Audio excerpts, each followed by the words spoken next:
Shalom. So what we're doing in these morning classes is we're going through the Siddur. And the Siddur is the prayer book. And it's going to become, if it's not already, a very, very important part of your life. We use it a lot. And there are lots of words. And just because there are a few new people here, and because it's been a while, I'm going to recap a little of what we said before. The Siddur doesn't make any sense. Prayer, Tefillah, is an honest, authentic communication between you and Hashem from your heart. It's called Avodah Shebalev, the work of your heart. So, Siddur doesn't make any sense because it's basically telling you what to say and when to say it and the same thing every day. So what sort of authentic communication is that? If someone came up to me and said, this is what you have to say to your wife this time every day, and you have to say the same thing, I'd be like, how on earth am I going to create an authentic relationship with my wife through this? So that was our basic idea, and I gave a class of 7 reasons. I don't really remember them all now. 7 reasons why the Siddur actually is a very, very, very powerful communication tool.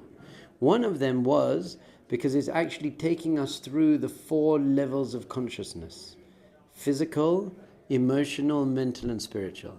So the whole morning, the very beginning of the Siddur is all about the blessing on washing your hands, which is your actions in the world, and the blessing on going to the bathroom, which is your physical, and then opening up your eyes and walking on the ground. So basically it's giving you these moments of mindfulness. And then we move on to Pesukei de Zimra, which is Psalms. Amazing Psalms about how God creates the sky and the mountains and all the beauty. So that's to arouse your emotional world. And then we move on to Shema, the blessings of the Shema and the Shema. The Shema is intellectual. The Shema isn't actually a prayer. This is a joke. Have you been using this? Saying to people, what's the most important prayer in Judaism? And see how many people say the Shema. And you'll say, when you say Shema Yisrael, Hashem Elokeinu, Hashem Echad, are you speaking to Hashem? And you'd be like, well, no, actually, you're just saying God is one. So it's actually a declaration of faith. It's not a prayer at all. So declaration of faith is an intellectual understanding. I believe that there's a creator of the universe and Hashem is one. And then we get into the Amidah, Shemona Esrei, which is spiritual. So we're raising our levels of consciousness. We're also being given an amazing, powerful Kabbalistic text to say. So these are keys to opening up the gates of spiritual understanding. And sometimes we don't know what to say all the time, so it's good to be given some things to say. And we said that the formal prayer from the Siddur is a group game. So you want to all be saying the same words. There's immense power in all saying the same word. It's like in a musical, suddenly everyone gets up and does the same dance and knows the same song. How do they know? It's very powerful. So we get together. So there are lots of reasons why the Siddur is very powerful, and it doesn't at all contradict the amazing power of informal prayer, which is just speaking to Hashem from your heart whenever you want, in English, whatever you want to say. So they're just basically 2 completely different powers, 2 completely different activities. There's the activity of informal prayer, which makes sense because you want to just speak to Hashem in your words whenever you want from your heart. And there's the activity of formal prayer, which also makes sense because it's a communal, group, empowered effort directing ourselves in the same way to God consciousness through these immensely Kabbalistic, powerful words written by basically prophets and the highest, most enlightened human beings who ever walked the face of the planet. So if you don't understand what the words mean or what you're saying, then yes, it just becomes a burden. I just have to say these words. And then we said a very, very, very important point. It's a halacha, a Jewish law written in the Shulchan Aruch. Rather say less and mean it than try and say more and not mean it. So there's a lot going on here in Shachris. So Pesukei de Zimra is very long. So if you can't say that with Kavan and you're just like, I better say lots and lots of words, then you're making a mistake, a very big mistake, because that's not the game. The game is to mean it. So if you can't mean it, if you say a lot, then say less and mean it. How is anyone meant to have kavanah? Because they go so fast in Pesukei. So if you want to have more time, then you turn up earlier. I know what time we're stepping into Shemona Esrei. The only thing that you have to really do is step into Shemona Esrei together. Goal Yisrael, step in together. So you have to know, how long does it take me to get there? So if it takes you 40 minutes, I know for me it takes around 40 minutes from when I start davening to get to Shemona Esrei. So I don't care what time they say the minyan starts. If they say the minyan starts 20 minutes before Shemona Esrei, I'm going to get there 20 minutes before the minyan starts. That's how I do it. That makes sense to me. Or if you're going to come at the same time as the minyan, then you're going to have to cut out half of what you're saying. And then you have to know the rules of what you can cut out and what you can't cut out. But remember, at your early-ish stage of growth, don't worry even about that. Just the fact that you're showing up and trying is amazing. That's amazing. Whoa. So remember, the other major lesson is no pressure, guilt, and fear. If you're saying, I better say the whole of that, otherwise I'll be punished, or other people are saying it, or it's very unhealthy. The 4 enemies of healthy spiritual and personal growth are comparing yourself to others, pressure, guilt, and fear. So you have to get rid of pressure, guilt, and fear. And by the way, if you have a very strong and healthy sense of self, based on the fact that I'm doing what I feel is right, and I'm really doing my best, then those factors don't really come in. I don't feel guilty. Guilty means I did something wrong. So if I really feel I'm not doing something wrong because I'm trying and I'm doing my best, and you can say that honestly to yourself, then you don't need guilt. Pressure, you won't feel pressure because you have a very strong sense of self. It's only when you don't have a strong sense of self that other people can pressure you. Someone said to me the other day, how do you deal with the pressure? I don't feel pressure. But other people say, I don't care what other people say. I'm not taking on other people's negativity because I feel good about myself because I'm trying. And fear, awful. Oh, I'm going to say it, otherwise I'll be punished. That's just not healthy. That doesn't create a healthy relationship with God. So we have to grow because we see growth as an opportunity. It's a wonderful, amazing opportunity to be a more conscious, happy, healthy, connected human being. That's why I want to grow. Yeah? Yeah. Baruch atah Adonai. Eloheinu melech haolam she'akol niyeh b'dvarei. I said that bracha because I was afraid that God would punish me if I didn't. That's not why I said it. You know I said it? Because it was a moment of appreciation, gratitude, mindfulness, God consciousness and spirituality just from having a sip of tea. Isn't that amazing? What an opportunity. What an amazing opportunity. And some people, they don't get to make brachas because they don't know about them. That's why I'm here to try and give them that opportunity. Imagine eating without making a bracha. You missed out. Not a bad person, you just missed out on such an amazing thing. Now today we're talking about something a little bit controversial, which is surprising in yeshiva. The next section, I don't know if I've left myself enough time, but we'll do it a bit quicker. It's called Korbanot. Korbanot means offerings. We had this thing 2,000 years ago, and for 2,000 years before that, called animal sacrifice. And what we did was, we had the Beit HaMikdash that was there. And in the Beit HaMikdash, we would bring offerings to God. Weird. That's weird. So, I've said this a few times, and we've got to understand this on a deep level. If you give a completely secular Jew the Torah in English, with no commentaries, and said, read this book, would they come out loving Judaism and God? Probably not. Like, whoa, dudes. You got to kill animals and sprinkle their blood to make that angry man happy? That's weird. And slavery? That seems a bit strange to me. There's a lot of stuff in there that to our Western secular 21st century generation Z, what are we in? I don't even know what we are now. It's like, that's weird stuff in there. So what we have to do is look very much deeper into what's going on here. Firstly, the word korban, which I translated as offering, has the word karov, which means close. It brings closeness. Now, how on earth does killing a goat make you closer to God? That's a very weird thing. God really needs you to kill animals in order to make him feel better? Yes, please. Would it feel like sacrificing something that you have, forces more connection? I like that. Sacrificing something I have for a higher purpose. I'm sacrificing something that's precious to me in order to create relationship, which I do for my wife. I sacrifice things for my wife and for my children. I like that. And I think that is a very important thing. I just don't know why it needs to be an animal. It should be a diamond ring or something. It should be my favorite chess board.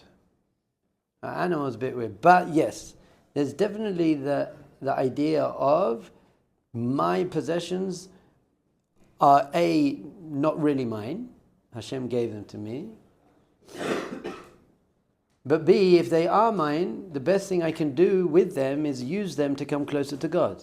If God gave me something, then I can use it to come closer to God. I always use this example. My daughter, when she was 8, I bought her rollerblades for her birthday. And so she put on the rollerblades and then she said, Abba, what can I get you? I was like, I want the book on the shelf. So she went across on her rollerblades, like fell over 3 times.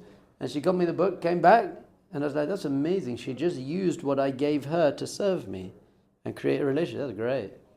So God gave us the world. So if we're going to use the world, then we're going to use it to serve God. That's very cool, to have a relationship with God. That's why anyone who gets upset with sacrifices, animal sacrifices, who isn't a vegetarian, I don't get that. I don't get that. Because what, you think it's okay to kill animals to stuff your face with a burger, but not to try and have a relationship with God? That's weird. If you're a vegetarian, now we can have a discussion. But just be like some meat eating, how dare you sacrifice animals and kaparos, how dare you? If you're going to come out, then I'm going to be like, you better never put a KFC in your face ever again, my friend. Because So, we've got to understand the Jewish relationship with animals. Firstly, we have a very important concept called Tsar Baalei Chayim. Tsar Baalei Chayim, which means you are not allowed to cause distress to animals. Completely meaningless distress. You can't go and pick the legs off a fly or whatever you guys used to do. D'oraita. You're not allowed to cause pain to animals. That's the very first thing you have to understand. Pardon? Step on ants. Can't step on ants. You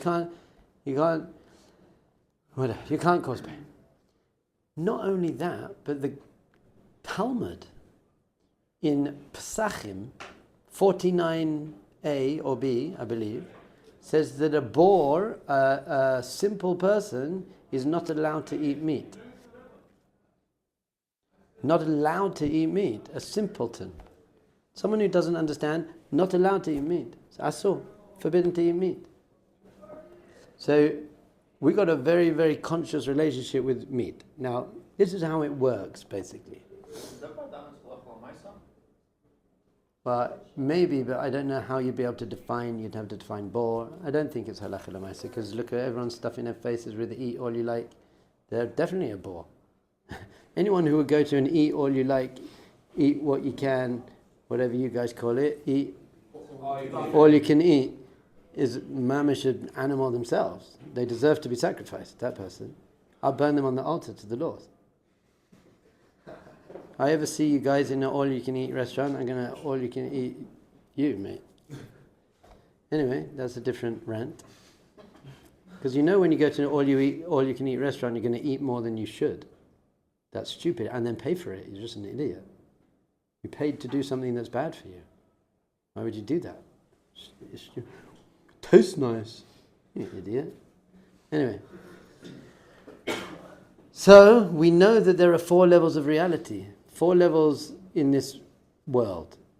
Daimem, Tzameach, Chai, and Medaber. Mineral, vegetable, animal, and human, basically. Mineral, vegetable, animal, human. And they're in that order for one specific, very important reason, which is how much life they have. Rocks, no life. Plants, there's some life in there. We even say a plant has a nefesh. It has some form of soul, a spirit, because it grows. The fact that you can grow, you're alive. Then you have an animal that has emotions, has feelings, and then you have a human. So these are the raising levels. Now, when God created Adam and Eve, He said, put you in the garden, you better guard and protect the garden. You better look after it, take care of it. Don't take advantage of the garden. You can't just use whatever you like just for your selfish purposes. You're here, you have a responsibility. You are the top of the food chain, but you have a responsibility, therefore, to the rest of the garden. Now, the whole purpose of life. What is the whole purpose of life? God consciousness. Being conscious of the creator of the universe. That's the purpose of life. Bringing God into the world. Now, out of these 4 levels, only humans can actually do that. And I love it when people are like, humans are no better than animals. By the way, Judaism teaches that if you're not using your free will and being a God-conscious person, then you are no better than an animal. In fact, you're worse than an animal. Why are you worse than an animal? Because you're behaving like an animal even though you could have chosen to behave like an angel. Animals don't have free will. So you have free will and you're using your free will to behave like an animal, you're lower than an animal. Animals are just doing their nature. They're just going with it. That's why if you choose to behave in a spiritual way, you're higher than an angel, because they don't have free will either. So we're the only beings with free will in this universe. So if we're using our free will correctly, then we're higher than angels. If we're not, we're lower than animals. I've forgotten who said it. He said, even walking on the earth, if you're not thinking about Hashem and being spiritual, the earth is screaming out, hey, why do you deserve to walk on me? You're no better than me. So the purpose of life is God consciousness. The only things in creation that can be God conscious are humans. Therefore, if you are using the lower levels, mineral, vegetable and animal, to become more God conscious, then that's a good use of them. If you are not, that's an abuse of them. That's why it says a simple person can't eat meat, because you don't know, you're not eating it for the right reason. You're stuffing your face. That's why you're not allowed to eat it, because you're not going to be eating it for the right reason. So don't eat it. If you eat meat, many of our holy sages only ate meat on Shabbat. I only eat meat on Shabbat because I want to be like many of our holy sages, not because I'm a holy sage yet. You're allowed to eat Shabbat leftover meat during the week. So, even eating meat, which is just to sustain your body in order that you can be strong to serve Hashem, that's okay, because I'm eating this meat to be strong and healthy in order to do mitzvahs and pray and serve Hashem. So even more so, a korban, bringing a korban as an act of divine service, as this act of is actually a spiritual, ritualistic, spiritual thing to do, even more for 2 main reasons. The 2 main reasons this is an okay use of meat, of animals. Someone once said to me, you know what, if God didn't want us to eat animals, why did He make them out of meat? I thought that's right. So, 2 main reasons. Number 1, why does killing a goat help your relationship with Hashem? The answer is this. The reason you sinned in the first place was because of your animalistic nature. You have a nefesh behemit, an animal soul, and a nefesh elokit, a godly soul.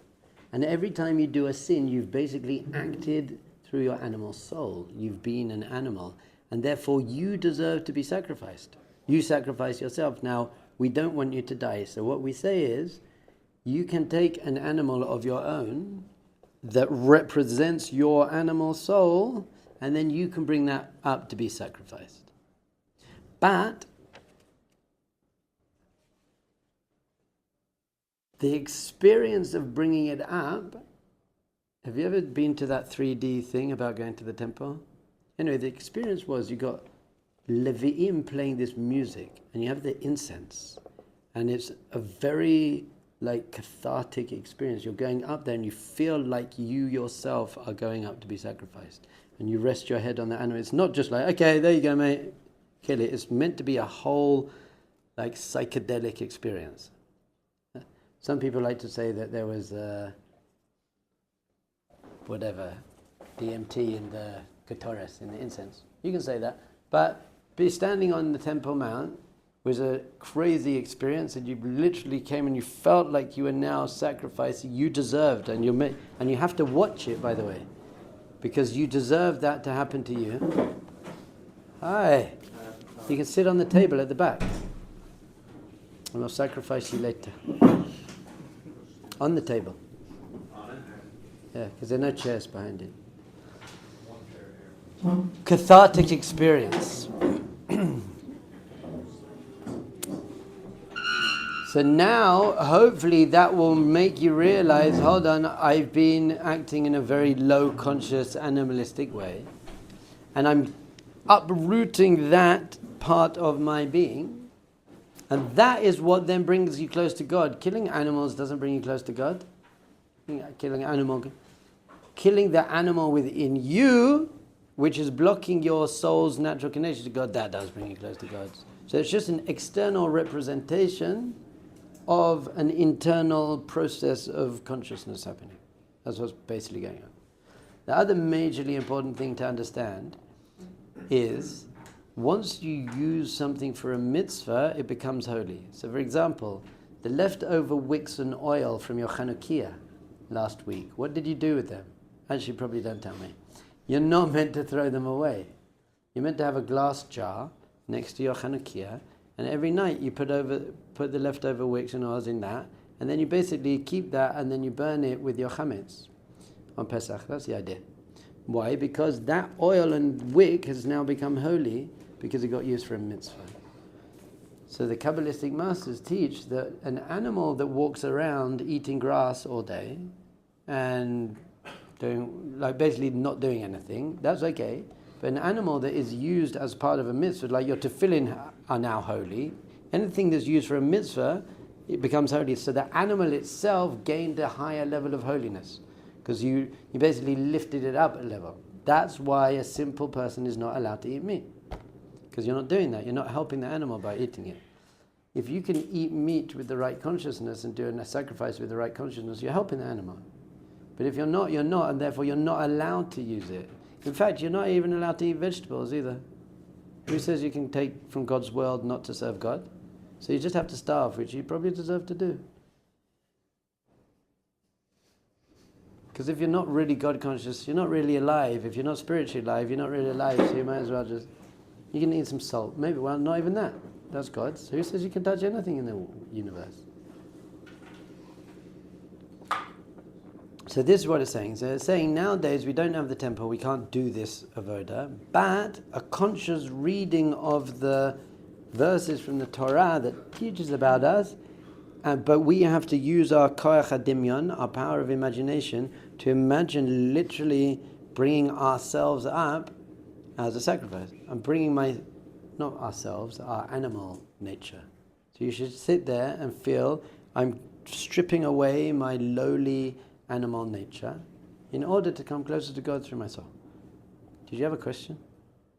Yeah, I did. I was going to say, this seems to be only relevant for Korban, sin offerings. What about a thanks offering? Well, I think we spoke about this before. There's the word vidui and modeh are the same things. So the word modeh, we say it first thing in the morning, means to acknowledge. And vidui, so modeh and vidui is confession, and modeh is thanks. but they both come from the same root, which means to acknowledge. I acknowledge that there is a imbalance in our relationship. So when you do something for me, then I feel that I owe you something. And when I do something against you, that's confession, I feel that I owe you something as well. So at that point it turns into what he was saying, which was more, I'm going to take something of value to me and use that to equalize the relationship. But we haven't even got, I didn't leave time, I was meant to talk about the incense. Because really the main offering wasn't even an animal offering. That wasn't the main thing. The whole main power of the avodah in the Beit HaMikdash was the ketoret, the incense. And we'll do that next time. Bezrat Hashem.